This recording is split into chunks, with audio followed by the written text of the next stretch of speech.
어디서도 볼 수 없는 조합으로 진행되는 4주간의 AI 특강 시리즈 지혜의 밤에서 만나보세요. 예, 박병창의 마켓 인사이드 시간입니다. 지금 저희가 박병창 이사님을 보여드리지 않는 게 딱 복장이 이거 끝나면 봄 소풍 가실 것 같아요. 50대 중년 남자의 봄 소풍이라는 건 뭘까? 어떤 모습인지 나이샷! 박병창 이사님 모셨습니다. 안녕하십니까? 어서 오세요. 예, 안녕하십니까? 왜 이렇게 당황하십니까? 너무 정확하게 맞췄습니까? 일단 오늘 금요일이라서 양복도 잘 어울리지만 그 캐주얼도 잘 어울리시네요. 예, 감사합니다. 장도 좋고 날씨도 따뜻하고. 예, 어제 미국 시장 괜찮았습니다. 오랜만에 그리고 그동안에 좀 박스권에 좀 이제 답답한 흐름이었는데 어제 비교적 큰 폭으로 올랐습니다. 다우 1%, S&P 500이 2%, 다우가 2%, 나스닥이 2% 네. 가까이 올랐고요. S&P 500이 1.3% 올랐습니다. 아까 말씀을 주셨지만 뭐 또 새롭게 나중에 들어오신 분들이 있으니까 좀 중복되더라도 다시 말씀드리도록 하겠습니다. 3월 PPI 발표가 있었는데 전월비 0.5% 감소했고요. 전년 동기비는 2.7%, 2월은 4.9%였습니다. 또 한 가지는 주간 실업수당 청원 건수가 예상을 상회한 23만 9천 명으로 연속해서 증가하는 모습을 나타냈습니다. 그럼으로써 연준이 긴축을 조만간 종료하지 않겠냐라는 기대감이 시장에 반영이 됐습니다. 이건 아까 차트도 보여드렸지만 좀 약간 다른 차트라서 말씀을 드려보면요. PPI입니다. PPI 보면 팬데믹 때의 저점 라인 있죠. 그리고 2000년서부터 2018년, 19년도까지의 그 라인까지 지금 보시면 이제 상당히 많이 내려와 있죠. PPI가. 예. 네, 요 부분 하고요. 또 하나는 실업수당 청구 건수입니다. 이 빨간 줄은 이제 지속 실업수당 청구 건수예요. 2주 연속으로 실업수당 청구를 하는 그것이고요. 또 하나는 이제 파란색은 이제 주간으로 나오고 있는 건데 이게 지금 올라가고 있지 않습니까? 지금 연준 그 파월 의장이 계속 얘기하는 건 이제 고용을 계속 얘기를 하고 있는 건데 이게 지금 올라가고 있는 상황이에요. 근데 그러다 보니 실업수당 청구 건수가 많아진다는 얘기는 실직자들이 좀 생긴다는 얘기고 그리고 지금 좀 전에 보여드렸다시피 PPI도 좀 떨어지고 있고 CPI도 좀 떨어지고 있는 상황이죠. 그렇다 보니까 연준은 조만간에 긴축을 종료하지 않겠냐라는 기대감이 더 있었지만 더 부각되는 그런 하루였고요. 참고로 좀 하나 더 말씀을 드리면 CPI보다 PPI가 좀 더 많이 떨어질 거다라는 의견을 제가 어저께 잠깐 언급을 드렸는데 사실 그건 이제 예측을 뭐 맞다 틀리다 설명드리는 게 아니고요. 미국의 지금 상황을 잘 보면 그리고 요번에 팬데믹 이후에 인플레이션 상황을 보면은 이 공급단의 상황보다도 소비단의 물가 인상이 훨씬 더 큽니다. 그것은 과거에 08년도에도 약 3조 달러의 유동성 제공을 했어요. 근데 그 돈은 금융권 안에 있었습니다. 근데 이번에 팬데믹 이후에 풀어진 돈들은 개인들의 주머니에 들어간 거예요. 그 돈들이 아직 있기 때문에 이제 실업률이 굉장히 낮고 그런 상황이 계속 있고 소비가 지금 줄어들지 않고 있기 때문에 소비는 탄탄하다는 표현을 계속 쓰지 않습니까? 그러다 보니까 CPI는 쉽게 안 떨어지고 있는 상황이고 PPI가 더 많이 떨어지는 상황이다. 또 한 가지는 지금 기업들의 감원 러시도 있고 그리고 실적에 안 좋게 나올 거라는 우려의 목소리 굉장히 많지 않습니까? 그렇다는 얘기는 도매단에서는 이미 훨씬 더 빠른 속도로 이제 물가는 좀 떨어질 수밖에 없는 상황이다. 결국은 이게 나중에 시차를 가지고 CPI로 이제 반영이 된다. 이렇게 좀 볼 수가 있는 거예요. 그래서 지금 PPI가 이렇게 급격하게 떨어지고 과거의 평균 수준까지 떨어지고 있다라는 거는 상당한 의미가 있기 때문에 지난번 CPI 때보다도 요번에 PPI 떨어진 것에서 훨씬 더 시장에서는 부각을 하고 좀 좋게 바라봤다. 이렇게 보시면 될 것 같습니다. 반면에 이게 이렇게까지 지금 실업수당 청구 건수가 많이 늘어나고 PPI가 급격하게 하락한다는 얘기는 한편으로 또 이런 생각을 하는 거죠. 이렇게 빠르게 또 물가 둔화되면 경기 침체가 더 빨리 되는 거 아니냐. 그래서 뭐 당연히 우리 경기 지표는 자본시장에 있는 경기 지표는 다 양면성을 갖고 있지 않습니까? 아까 말씀드렸듯이 뭐 나쁜 뉴스가 시장에서 호재가 될 때도 있고 뭐 이런 것들처럼 근데 이게 또 반영이 됐어요. 그러면서 이번 1분기 순이익이 지금 S&P 500 기준으로 전년 동기비 약 6.8% 하락 예상을 좀 하고 있는 상황이거든요. 그래서 어제 시장에 결론적으로 이 말씀을 드리고자 하는 겁니다. 어떤 현상이 나타났느냐. 연준의 긴축 조만간이 종료 기대감으로 인해서 주요 빅테크들이 상승을 하면서 애플, 아마존 4.6% 올랐고요. 애플이 3.4% 올랐어요. 네, 이런 것들이 올라갔고요. 어제 경기 관련주는 빠졌어요. 항공주나 그러니까 일부 경기 관련주들은 빠진 상황입니다. 그래서 이것이 전체 시장을 끌어올리는 부분이 아니고 그 안에 섹터별로 또 희비가 좀 교차되었다. 그렇게 말씀드리도록 하겠습니다. 네. 어제 상승으로 인해서 박스권을 이제 돌파 시도를 좀 하려고 하는 그런 상황이에요. 그래서 지금 기적 분석으로는 좀 우호적으로 변하고 있다라고 말씀을 드리겠고요. 어제 우리 시장도 활약이 굉장히 많은 시장이었습니다. 사실 어제 우리 시장이 옵션 만기일이었습니다. 근데 코스피가 0.4%, 코스닥이 0.4% 올랐는데요. 어제 외국인들이 3,400억 정도 매도했거든요. 어제 흐름을 잠깐 말씀드려보면요. 그 전날에 미국의 경기 침체 우려가 있었죠. 길주들이 하락했잖아요. 그래서 아침에 경계 심리가 딱 시작되었고 그리고 2차전지 매물이 나왔지 않습니까? 그것으로 인해서 2차전지 매물이 아침에 또 같이 나왔어요. 그래서 아침에 1% 수준까지 하락을 했었어요. 근데 곧바로 2차전지가 저점으로 또 반등을 하기 시작하더라고요. 맞아요. 아, 정말 대단하다, 고맙다 이런 생각이 들더라고요. 그래서 플러스 거까지 딱 올라서 그 위에 더 못 오르고 그냥 마이너스 났다가 플러스 났다 막 왔다 갔다 그랬어요. 그런데 장 막판에 외국인들의 선물을 끌어올리기 시작을 하더라고요. 선물이 급격하게 올랐습니다. 네. 그러면서 양시장에 이제 소폭 상승 마감했는데 어제 옵션 만기일에 어떤 일이 있었냐면 외국인들 선물을 올리면서 금융투자에서 프로그램 매수가 대거 들어왔습니다. 그래서 어제 대형주들이 종가가 다 올려서 끝났어요. 그래서 어제 옵션 종목들 중에서 굉장히 제가 정확하게는 지금 수치를 얘기는 그렇고요. 그 뭐 몇십 배 나는 이런 종목들이 발생이 됐습니다. 그래요? 어제 그런 일이 발생. 옵션에서. 예. 예, 그래서 어제 마지막의 상황은 옵션 만기일에 외국인 선물 매수, 금융투자의 프로그램 매수. 그래서 대형주들이 마지막에 끌어올리면서 지수를 0.4%까지 올린 거는 마지막에 이것 때문에 그랬다. 이 설명을 좀 드리는 거예요. 네, 그렇게 보시면 될 것 같고요.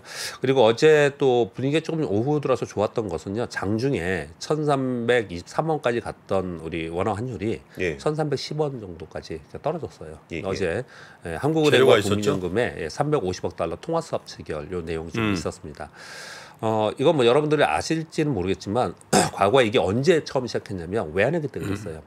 외환위기 때는 정책당국에서는 달러가 없었고 국민연금은 있었거든요. 그래서 그때 국민연금에서 제안해가지고 제가 알기로는 그런 것이 있었는데 작년까지 100억 달러의 통화수합이 있었거든요. 근데 왜 이 통화수합이 우리 원화 환율을 낮추는 역할을 하냐면 시중에서 달러를 구입하는 것을 하면은 달러 수요가 많아지고 원화가 그럼 약해지는 거잖아요. 그렇죠. 그렇지 않게 하려고 이렇게 하는 거예요. 이게 지금.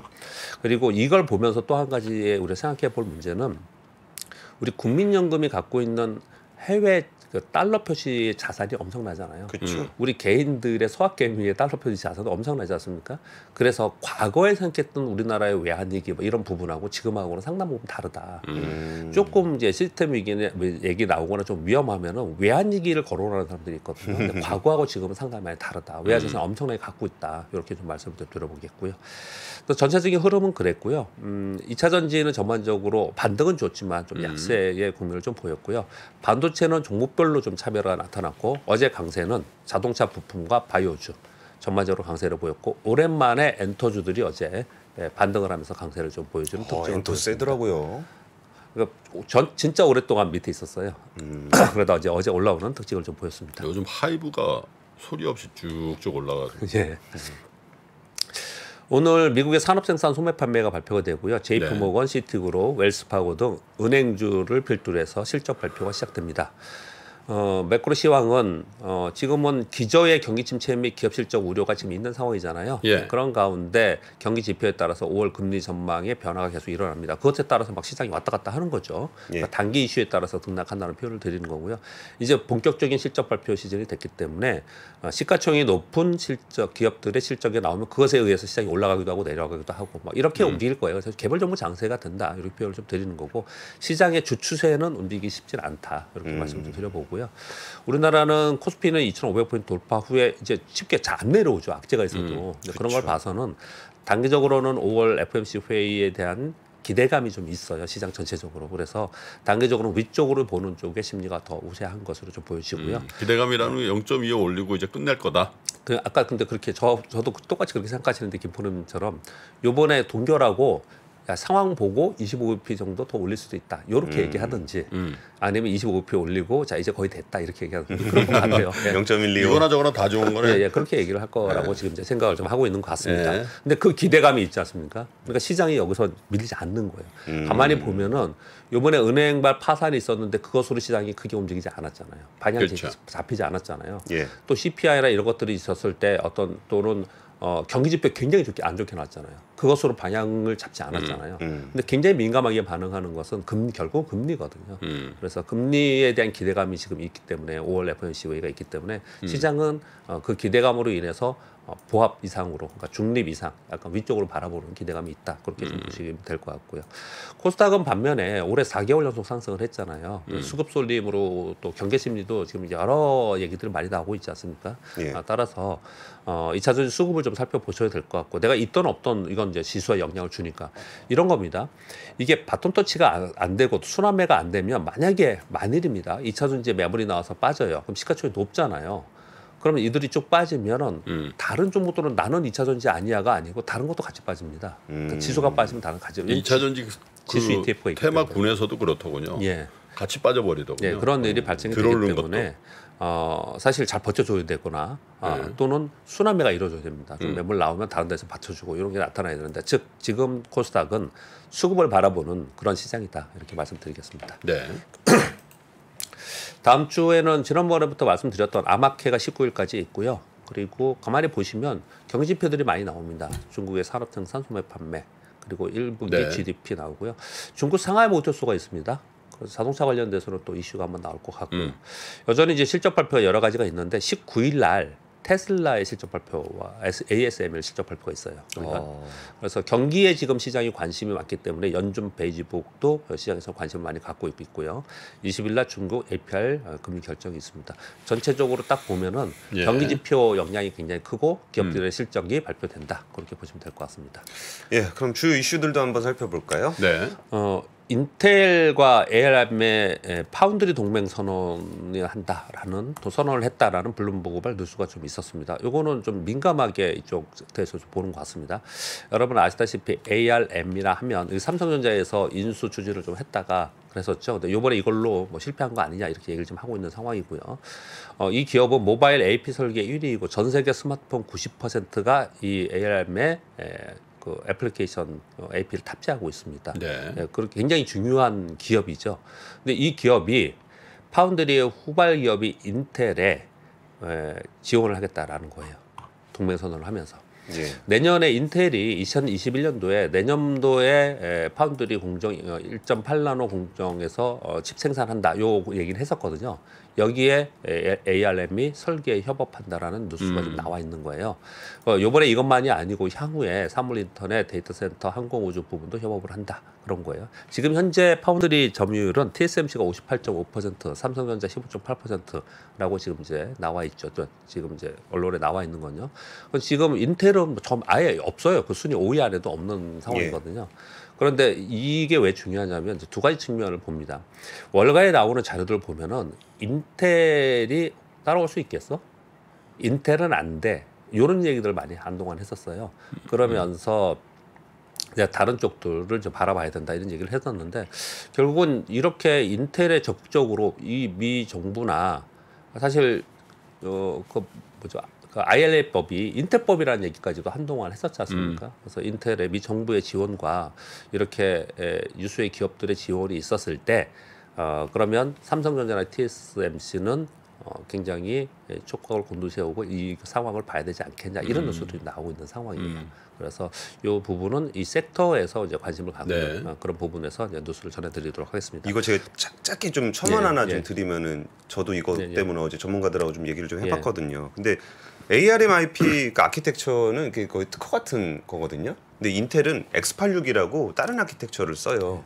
그러면 삼성이랑 TSMC는 뭐하고 인텔이 그 중요한 ARM이랑 거래를 하냐? 그러면은 원래 삼성하고 TSMC는 ARM이랑 원래 같이 해요. ARM 아키텍처를 써요. 근데 인텔이 오히려 X86을 맞아요. 쓰면서 안 쓰던 게 있어가지고 이게 우리나라나 TSMC의 그 크리티컬한 이슈는 아니다. 오히려 인텔이 자기 혼자 딴 거 하다가 이제 좀 선당 공정할 때 좀 따라오는 거 아니냐 정도로 해석해야 되지 않을까 싶은데 어쨌든 지금 이 이슈에 대해서는 좀 의견이 좀 분분하게 있다는 점. 상장하려는 거잖아요 지금, 그죠?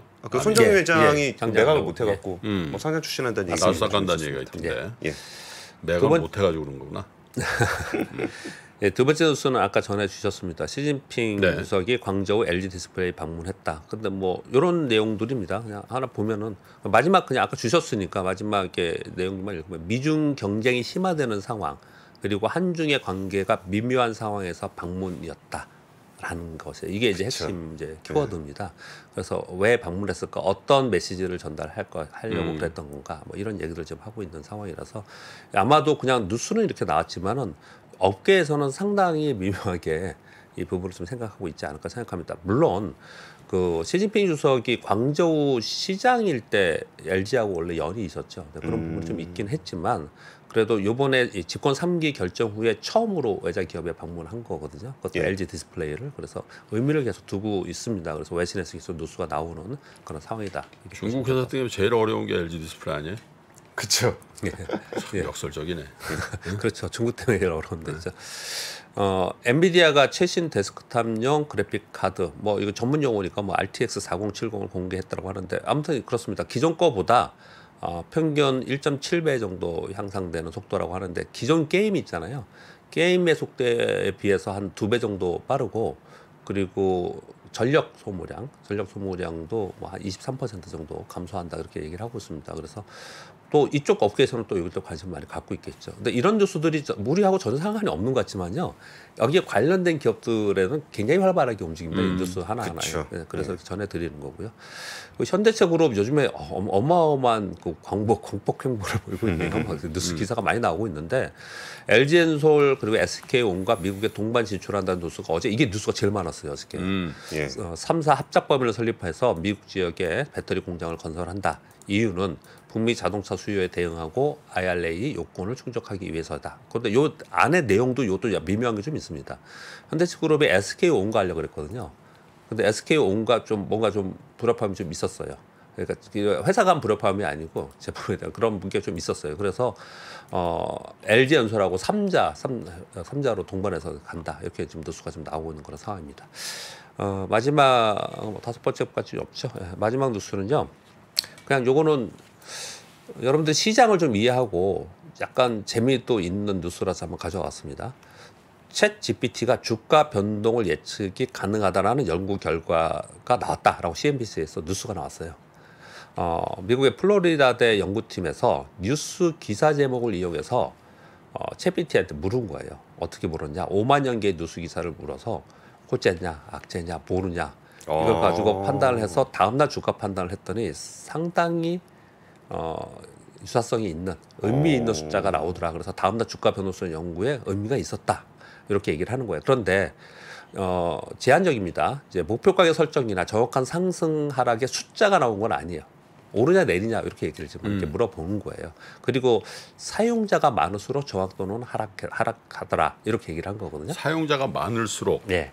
정확도가 정확도는 떨어진다. 저것도 하락하더라. 네. 더 올라가야 되는 거 아니에요? 제가 요걸 설명을 드리려고 제가 이 네. 뉴스를 가져왔습니다. 일단 첫 번째, 여러분 그 알고리즘 매매 있잖아요. 제가 이 뉴스보다도 요 설명을 팁을 드리기 위해서 말씀을 드리는 건데 우리나라 외국인들의 알고리즘 거래 엄청납니다. 처음에 한 1조 정도라고 했는데 지금은 그 정도 규모가 아니에요. 대부분 홍콩에서 많이 하고요. 홍콩, 싱가포르에서 많이 지금 하고 있고. 그래서 코스닥에 있는 종목들을 보면은 어떤 순간이 되면 외국인들이 왜 이 기업을 외국인들이 왜 사지? 하는 그런 기업들이 있잖아요. 근데 외국인 매수 수급이 쫙 들어왔다가 어느 정도 되면 또 빠지고 뭐 어떤 막 수만 주씩 샀다 수만 주씩 파는 경우가 많이 있는데 그거 다 거의 대부분 알고리즘 거래거든요. 근데 그 알고리즘 거래에 있어서 기술적 분석 차트에서 알고리즘 거래가 우리가 알고 있는 알고리즘 거래의 거의 대부분이에요. 그런데 우리나라에도 이미 기사를 가지고 알고리즘 거래를 하는 사람들이 있습니다. 기사를 가지고 어떻게 하냐면은 이 기사에 우리가 이미 사람들이 알고 있는 호재성 기사라는 키워드가 있잖아요. 예를 들어서 뭐 공급 계약 뭐 이런 거 있잖아요. 뭐 이익 증가 이런 키워드라는 게 있잖아요. 그런 키워드를 모아놓고 그런 키워드가 나왔을 때 그것이 곧바로 자기의 알고리즘에 들어오게끔 하는 이런 것들을 하는 게 벌써 한 10년 전부터 계속 있었어요. 사실 이런 것들은요. 근데 잘 맞아요, 그게? 이걸 거래하는 사람들은 있습니다. 다 있거든요. 지금 잘 맞아요. 질문 진짜 잘 주셨는데 그래서 이 사람들이 밖에 나오지 않고 거래했을 때 잘 맞아서 여태까지 거래를 하는 사람들이 많이 있거든요. 알고리즘 거래하는 팀들이 우리나라에 굉장히 많습니다. 그런데 이게 시중에 나와서 알려져서 지금 말씀 주신 것처럼 알려져서 많은 사람들이 똑같이 그걸 쓰잖아요. 그러면 정말 또 떨어지는 거예요. 많은 사람들이 그걸 쓰게 되면. 그러니까 이런 거 있잖아요. 나만 알아야 되는구나. 왜 중국에 왜 보면은 비검이 있는데 그것이 자기 이제 안 알려졌을 때는 비검인데 예. 밖에 나와 있으면은 비검이 아니다. 뭐 이런 얘기들이 있지 않습니까? 뭐 그런 것들처럼 이것도 실제로 시뮬레이션을 해봤더니 시중에 나와서 사람들이 많이 사용할수록 그 시장은 효율성을 쫓아가기 때문에 효율적 시장 가설이라는 게 있지 않습니까? 그러다 보니까 이게 더 떨어진다라고 표현을 한 거예요. 근데 그 부분도 굉장히 중요한 겁니다. 그러니까 이런 겁니다. 우리가 실전 투자를 할 때 내가 딱 어떤 걸 봤더니 21도 평균에서 지난번에 한번 말씀드렸지만 어떤 지표를 보고 거래를 할 때 보니까 이게 참 유용성이 효율성이 있더라. 잘 맞더라라고 했어요. 근데 그것이 최초에 이제 알려져서 그것이 어느 정도 되면 그 자기 실현적 예언이라고 그러잖아요. 그러면 이제 그게 좀 맞아 떨어지거든요. 근데 다 알게 됐어요. 전부 다.